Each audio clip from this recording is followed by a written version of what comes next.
Bonjour à tous et bienvenue dans Idée Business, un nouveau rendez-vous proposé par Aguerre avec un concept tout simple, vous aider dans votre démarche commerciale. En clair, vous donner des idées pour vendre plus et mieux avec des informations concrètes, des outils efficaces et des astuces très pratiques. Une émission interactive puisque vous pouvez réagir et poser des questions en direct via le chat et une émission à revoir puisqu'elle sera disponible dans les tout prochains jours sur aguerre.fr. Avec Idée Business, j'aurai donc le plaisir de vous retrouver chaque mois autour d'un sujet précis. Au menu aujourd'hui, la rénovation énergétique. Alors oui, je vous vois venir quoi? Encore la rénovation énergétique? Et oui, encore.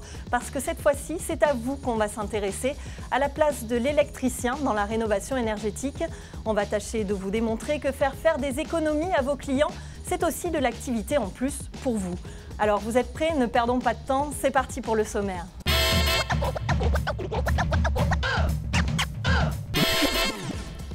On commence avec la rubrique Repères. On vous dit en quelques points les choses à savoir sur la rénovation énergétique. Puis, c'est vous qui le dites, rencontre avec un professionnel lillois qui a su profiter d'une affaire pour développer les siennes. La parole sera ensuite à nos invités. Dans Avis d'experts, j'aurai le plaisir d'accueillir Damien Hasbrook. Bonjour. Bonjour. Vous êtes directeur général adjoint de Promotelec, une association qui milite pour le confort dans l'habitat. Et Séverine Linhart, bonjour. Bonjour. Vous êtes responsable marché chez Aguerre. On se retrouve tous les deux tout à l'heure. Et pour finir, une petite plongée dans la boîte à idées avec Sébastien Hiver. Lui, c'est Monsieur Bonplan. Il nous présentera quelques outils très pratiques, vous verrez. Voilà, ça c'était pour le menu. Place à l'entrée maintenant avec la rubrique Repères.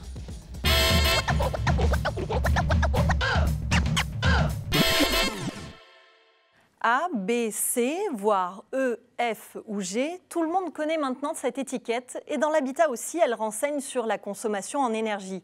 Et en moyenne, les Français y consacrent 6 à 10% de leur budget, soit environ 1 600 € dépensés par ménage et par an, rien que pour l'énergie du logement. Le bâtiment en France, c'est 44% de la consommation d'énergie globale, oui, 44%. Alors pour alléger cette facture, le gouvernement propose une loi de transition énergétique pour la croissance verte. Au programme crédit d'impôt renforcé, prêt à taux zéro relancé et guichet unique encouragé, la ministre de l'écologie se donne un objectif, rénover énergétiquement 500 000 logements par an dès 2017. Voilà bien de quoi dynamiser le business dans le secteur en tout cas. Alors bon, c'est vrai, quand on dit rénovation, on pense d'abord isolation. Et pourtant, il y a bien plus simple pour commencer et tout aussi économique. Je veux parler de l'installation électrique, bien sûr. Un programmateur de chauffage ou un compteur communicant, par exemple, ça coûte quelques dizaines d'euros à votre client, mais ça peut lui faire économiser beaucoup et gagner en confort. Alors, la rénovation énergétique serait-elle un nouveau potentiel de business pour vous les électriciens? Eh bien oui, et c'est ce que nous allons voir tout de suite avec notre rubrique « C'est vous qui le dites ».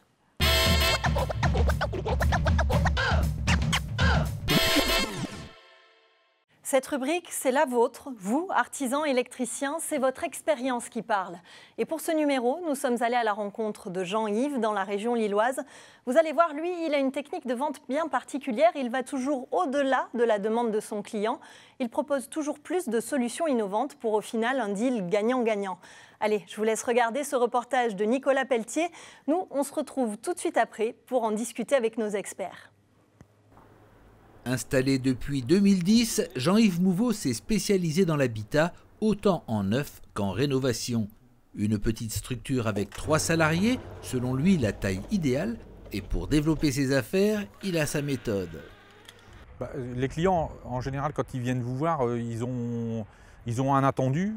Et donc, ils viennent avec leur conception de ce qu'ils ont envie qu'on leur fasse.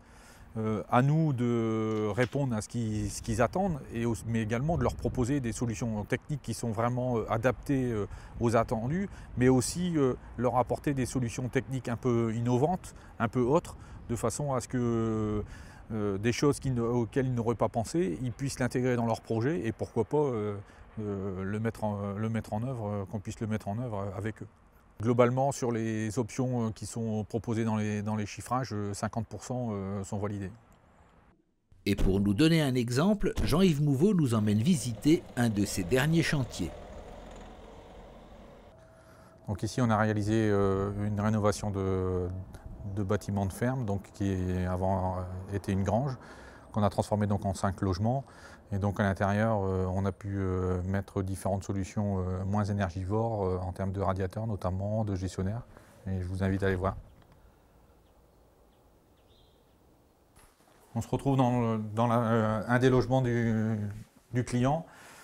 Donc la demande initiale était de mettre des radiateurs rayonnants. Je lui ai fait une proposition donc, en chaleur douce de façon à ce que ces locataires puissent avoir un meilleur confort et aussi d'avoir des économies d'énergie en termes de consommation électrique. Donc pour le modulaire, je travaille également avec des tableaux, donc un tableau à gare et comme là vous pouvez voir avec un tableau encastrable. Nous voilà sur le parking des appartements. Donc on a installé de l'éclairage LED. Cet éclairage LED au départ dans le projet du client initial n'était pas prévu. Je lui ai proposé plutôt de la LED qu'un autre éclairage de façon à faire des économies d'énergie. Donc globalement, toutes les évolutions qu'on a pu apporter par rapport à la demande initiale du client m'ont apporté un chiffre d'affaires supplémentaire de 10%. Le client est satisfait par rapport à ces évolutions, d'autant qu'il n'y avait pas pensé à la base. Et pour les locataires, ça leur amène un confort de vie et de bien-être supplémentaire, ce qui permet aux locataires de rester et d'être bien dans ces logements. Bilan de l'opération gagnant-gagnant, le client avec son investissement complémentaire, il s'y retrouve par rapport à ses économies d'énergie et au bien-être qu'on peut offrir aujourd'hui aux locataires. Il parle de moi en bien et ce qui a permis d'avoir d'autres prospects avec qui j'ai travaillé.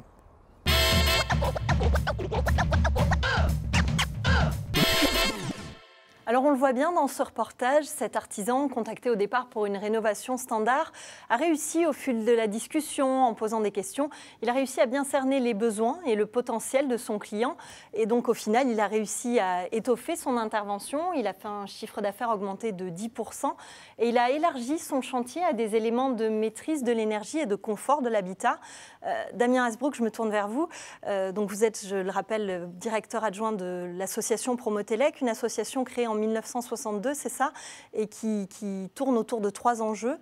Alors, autour du confort dans l'habitat, ouais. Et autour, comme vous le dites, de 3 enjeux, la sécurité, l'évolutivité du logement, et notamment en lien avec l'accompagnement du vieillissement de la population, et bien entendu, la thématique aujourd'hui traitée, la réduction des consommations d'énergie et le respect de l'environnement. Alors, moi, j'avais envie de vous demander quand même, quand on parle de consommation d'énergie et de rénovation énergétique, moi, la première chose à laquelle je pense, c'est isolation. Est-ce que c'est quand même pas plus rapide, plus efficace de faire l'isolation ? C'est bien le cas, mais si on parle de rénovation, il y a 3 grands postes finalement à intégrer. C'est la partie enveloppe bâtie, donc l'isolation, la partie équipement installé à l'intérieur du logement, alors qu'il soit éclairage, appareillage de chauffage, enfin, et appareillage électroménager, et la partie pilotage de ces équipements. Et c'est sur ces 3 domaines que on va dire, la rénovation va pouvoir avoir lieu, mais c'est bien entendu sur la 2e et la 3e partie que l'installateur a un rôle à jouer et un rôle croissant au regard du développement des solutions en matière de pilotage des consommations. Donc un rôle croissant en matière de pilotage. Je me tourne vers vous, Séverine, vous êtes donc responsable marché chez Aguerre. En termes de solutions pilotage, quelles sont les solutions à la disposition justement de l'artisan électricien? Qu'est-ce qu'il peut faire ? Alors c'est vrai qu'un des premiers postes qu'on veut piloter, c'est le chauffage. On a vu dans le reportage, il a mis des super radiateurs performants. Par contre, il a aussi proposé un gestionnaire d'énergie, c'est-à-dire qu'il a proposé d'avoir une programmation, ce qui est bien pour pouvoir avoir chaud quand je suis là, moins chaud et faire des économies quand je ne suis pas là. Mais en plus de la programmation, il y a aussi ce qu'on appelle le délestage, c'est-à-dire qu'il a permis à son client d'optimiser son abonnement électrique, donc encore des économies. Pour aller encore plus loin, toujours pour piloter le chauffage, en fait, on peut aussi piloter les ouvrants, c'est-à-dire piloter les volets. Alors, on va se dire quel rapport volet-chauffage. Oui, puisqu'en fait, la plus grande partie des perditions, c'est quand même la nuit, donc il faut fermer les volets. Et pour fermer les volets, s'il faut les fermer un par un, on sait qu'à terme, on ne le fait plus. Donc, l'avantage de l'installateur, c'est de proposer déjà une motorisation des volets, voire une centralisation, ce qui lui permettra de faire jusqu'à 8% d'économie en plus de ce qu'il a déjà réalisé avec la programmation. Donc 8%, est-ce qu'on a une idée des rendements pour les autres types d'appareillage? On va dire, si on prend le poste chauffage, globalement, il pourrait aller jusqu'à 35% d'économie en mettant la programmation, le délestage et la gestion des volets. Oui, c'est sacrément conséquent. Damien, dites-nous, est-ce qu'on a une idée du potentiel de business vraiment pour les artisans électriciens dans les années qui viennent? Alors, dans ce secteur-là? En lien avec les enjeux que j'évoquais en introduction, ils sont, à mon sens, très larges. Puisque, on ne va pas tout aborder aujourd'hui, mais la notion de sécurité électrique reste essentielle, l'accompagnement du vieillissement également, et bien entendu, les attentes des consommateurs en matière de réduction de consommation d'énergie sont une des 2 priorités aujourd'hui. Les 2 priorités, c'est consommation et sécurité dans le logement. Et là, c'est le rôle de l'installateur de les accompagner dans le cadre de l'architecture électrique. Et par rapport aux solutions qui viennent d'être présentées par Séverine, si je rappelle un petit peu la segmentation de consommation dans le logement, 70% sont liés au chauffage, 11% liés à l'eau chaude, donc tout ce qui touche à la consommation d'eau chaude, et 19% tout ce qui touche aux appareillages électroménagers, et même aussi, n'oublions pas les box, avec les histoires de veille et l'éclairage et tous les autres postes. 19%, donc il y a quand même d'énormes progrès à faire et c'est là-dessus qu'il va falloir jouer et un potentiel énorme du coup de business pour les électriciens. C'est pas neutre, mais surtout le rôle de l'installateur, il est transverse. C'est-à-dire qu'il est capable d'accompagner son client sur ces thématiques transverses et même qui vont au-delà de celle qui est traitée aujourd'hui. Donc on parlait du rôle de l'accompagnement de l'électricien. Séverine, dites-nous à quel moment est-ce qu'un électricien peut proposer ce genre de choses? À quel moment est-ce que dans sa relation avec le client, il peut aller vers ce genre de choses? Dès qu'il est chez le client, parce que le client l'a appelé pour ajouter un disjoncteur, parce qu'il a changé de plaque de cuisson par exemple, c'est son rôle. En fait, dès qu'il vient chez le client, son but, c'est pas de dire je reste à mon tableau, je rajoute mon disjoncteur et je repars. Non, je parle avec le client, j'écoute, je comprends ses besoins. J'essaye même de faire le tour de la maison, pourquoi pas, pour essayer de lui proposer d'autres choses, de lui indiquer, enfin de lui dire mais regarde, de l'éclairage, tu as de l'halogène partout, si tu mettais de la LED, c'est tout de suite 80% d'économie, tout de suite, je te propose ça. Ou voilà, on parlait de la box avec les consommations de veille, j'ai des prises commandées pour couper les veilles, pour éviter toutes ces surconsommations. Donc c'est vraiment un rôle de conseil qu'il a joué. Est-ce que l'électricien est tout seul dans cette démarche commerciale? Est-ce qu'il est accompagné? Est-ce que vous avez des outils? Alors surtout pas. Et là, vous avez un bel exemple, à mon sens, sur le plateau. La complexité pour l'installateur est de suivre ces évolutions technologiques. C'est complexe, c'est transverse.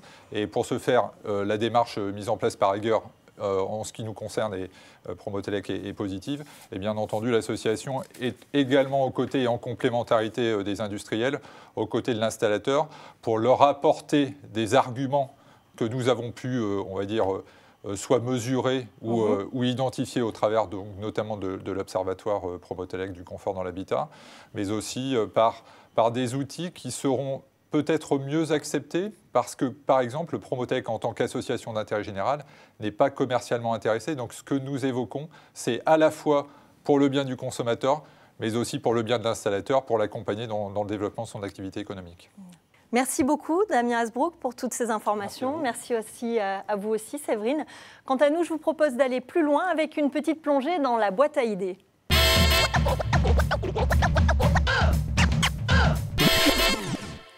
Bonjour Sébastien, vous vous occupez des relations clients chez Eiger. Alors, vous avez quoi dans votre boîte à idées ce mois-ci? Une formation déjà, je crois, c'est ça? Oui, professionnaliser sa démarche commerciale pour booster son chiffre d'affaires, c'est son nom exact. Une formation exclusivement dédiée aux électriciens. On y apprend, par exemple, différentes méthodes pour trouver de nouveaux chantiers. On découvre comment faire pour découvrir les vrais besoins du client. Vous savez, ceux qui ne sont pas toujours exprimés et qui sont tellement importants. On l'a vu tout à l'heure. Effectivement, comment argumenter son devis, comment traiter des objections. Mais il n'y a pas que de la théorie, hein. Il y a de la pratique, c'est 50%, 50%. Sachez également qu'elle est dispensée, cette formation, partout en France, dans l'ensemble des 10 centres de compétences Eiger ou ailleurs. Elle dure une journée et son coût, moins de 400 €. Qui peut être pris en charge, je crois, voilà, pour finir, Eiger étant organisme de formation, les électriciens peuvent se faire rembourser une partie de cette journée. Et donc plus spécifiquement sur la rénovation énergétique. Vous nous avez amené, je vois, des documents, des plaquettes, des flyers. Expliquez-nous un petit peu ce qu'il en est et n'hésitez pas à les montrer à la caméra pour qu'on les voit. Oui, je voudrais mettre en lumière différents outils, Promotelec et Aguerre, puisque ces solutions sont complémentaires. Et tout d'abord, ce label, le label Promotelec pour la rénovation énergétique. Les électriciens peuvent s'en servir, doivent s'en servir pour valoriser leur travail. On voit ici ce cahier des prescriptions qui est une sorte de référentiel et qui explique tout ce qu'il faut savoir sur ce label. Il sert à quoi? Il sert à garantir aux particuliers une rénovation de qualité et performante. Je voulais également vous parler de cette brochure. Consommer mieux, c'est simple quand on nous guide, puisque les électriciens, dans leur rôle de conseil vis-à-vis du particulier, peuvent remettre cette brochure qui va permettre à leurs clients de les guider dans leur choix en termes de consommation d'énergie. Ces outils et tous les autres sont bien sûr disponibles sur www.promotelec.com. Vous avez des outils Aguerre aussi, je suppose? Oui, chez Aguerre, je voulais vous parler de ce tract publicitaire, de ce flyer, puisqu'il va permettre aux électriciens qui ont envie de mettre en avant leurs compétences et leur savoir-faire en termes de rénovation énergétique. Comment doivent-ils faire? Eh bien, ils s'adressent aux membres du réseau Aguerre, ils se rendent sur aguerre.fr et en quelques clics, ils personnalisent ce flyer à leurs coordonnées et leurs compétences. Deux options sont possibles, soit une impression simple pour 100 € TTC à peu près, ou alors, deuxième option, l'impression plus la diffusion dans les boîtes aux lettres à partir d'une adresse centrale que l'installateur électricien aura lui-même donnée. Son adresse à lui? Oui, ça peut être son adresse à lui ou bien l'adresse d'un futur chantier sur lequel il va se rendre dans les prochaines semaines. On retrouve tout ça, je suppose, dans le catalogue? Oui, le catalogue des solutions business que voici, et également, bien sûr, sur www.aguerre.fr/business. Autre chose, Sébastien? Non, je vous ai tout dit. Vous êtes sûr? Non, je suis sûre qu'il y a autre chose. Vous me cachez encore quelque chose. Allez. Oui, alors ça m'embête d'en parler parce que ça va sortir dans les tout prochains jours, mais en 2-3 mots, une application, une nouvelle app, Aguerre Watson, qui a pour objectif d'aider l'installateur lors de son premier rendez-vous à faire la différence. Mais je vous en reparlerai dans un prochain numéro. Vous reviendrez en discuter. Merci Sébastien, merci pour tous ces conseils pratiques. Quant à nous, c'est la fin d'Idées Business. Alors surtout, n'oubliez pas, la rénovation énergétique des bâtiments, c'est un potentiel d'affaires considérable pour vous, électriciens. Alors ne le laissez pas passer et profitez-en pour développer vos affaires.